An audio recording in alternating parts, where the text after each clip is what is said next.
Let's discuss Tahir, brand new Hero of the Month. Just came out, working on getting the official grade going in for Tahir.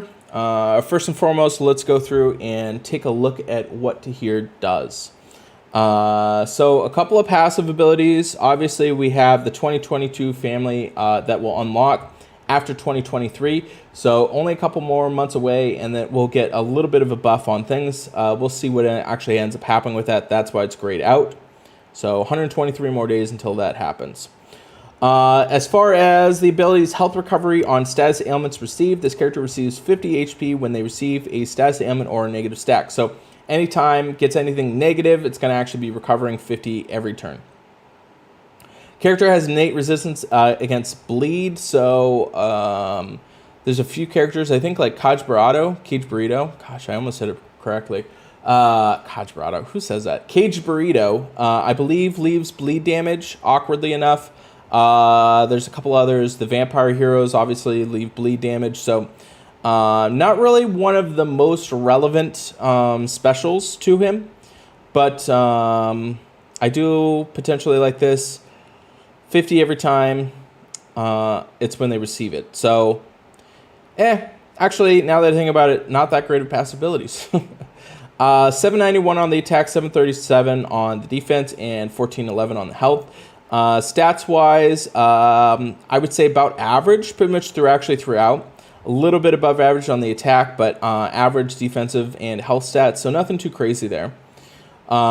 He's running at fast speed, deals 350 damage to the target, and then deals 325 damage if the target has status ailments or negative stacks.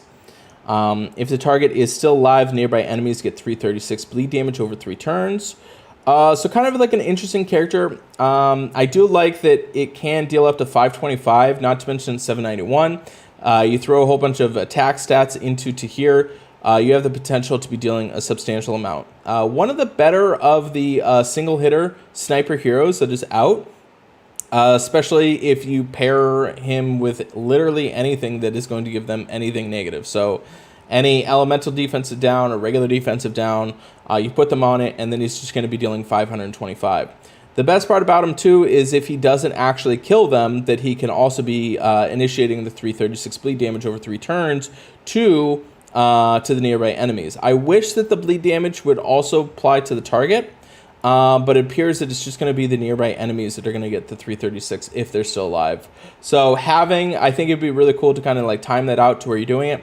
One thing that I like about Tahir is you're pretty much, as long as you have a negative status effect on the enemy, you're going to be pretty much always excited. So either you're going to actually kill the enemy that you want to kill, or you're going to be dealing a substantial amount and then also putting on the 336 bleed damage over 3 turns. So it's about an extra 112 damage for 3 turns, which we know, like even like Kofu, I think it's dealing like 150 per turn.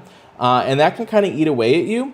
And then obviously it has the elemental link to where it gives all fire allies immunity to new fiends for 4 turns. This effect cannot be dispelled.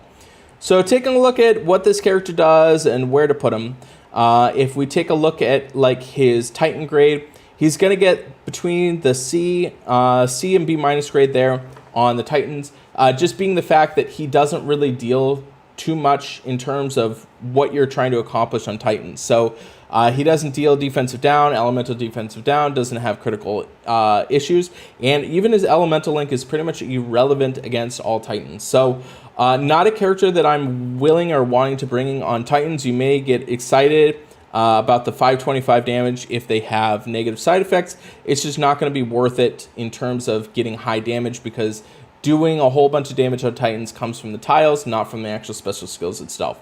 So between the C, B minus range there on the Titans. When we take a look at him offensively, I could see him sitting around the A minus range, just being the fact that he can pair well with other characters. Probably not the best character overall, but still going to be fortified in the amount of damage he's dealing, and then also the bleed damage if you need to. I think that that's kind of where he's going to shine the most, is going to be offensive. And obviously, like I said, you want to pair him with other characters. So even a character like Amelia running at like very fast, putting the burn damage, or even like like Gravemaker, put in Gravemaker, and then you're dealing with the 550. So you kind of want to try and pair him with other characters that allow him to deal the most amount of damage at the 525. And then when we take a look at him defensively, as far as a tank grade, I wouldn't put him as a tank at all. Probably going to be sitting in the B minus or C range. Not really a place for him to be. Going to be a bit fragile. His defense and his health stats aren't really going to be good for that. And not to mention, he's going to be firing off before they have the chance to be getting the negative side effects. So not a character I'd really like there. Moving over to the flank, probably going to be still chilling around the B range there. Again, you still want to have the negative side effects. And then in the wing, probably his best position, if you are going to put him on defense, is going to be in the very far wing. Probably close to the B plus range there. So not really a defensive character at all. When we take a look at the rush attack, going to be sitting in at probably the B minus C range. Not really a character you really want. I'd probably rather have like Aslar going in there. So when you're picking Aslar over Tahir is probably not good news there. Looking at the buff situation, could be helpful. Probably a B plus, just being that he's fast. And then the no heal, I do like him there. Probably of the tournament, it's going to be his best play, so B plus. So an overall on Tahir, we're looking at a B plus range, mostly because he does have some quite effectiveness in the offensive situation. Defensively, if you're going to be using him at all, you're going to want to be putting him probably in the very far wing. So a character that I see, it is one of the better characters. Now, if you're considering doing like Tahir or Zagrog, I know that that's kind of the debate. So let's pull up Zagrog real quick. I think I just have the regular version on Zag. I definitely don't have him leveled up, but this will give us an idea. So Zagrog is going to be in the situation dealing target and minor damage to nearby enemies, so at average speed. Also bypasses the defensive buffs, and then also gains mana if any defensive buffs were passed. So in terms of comparing them to, they're both pretty much offensive heroes.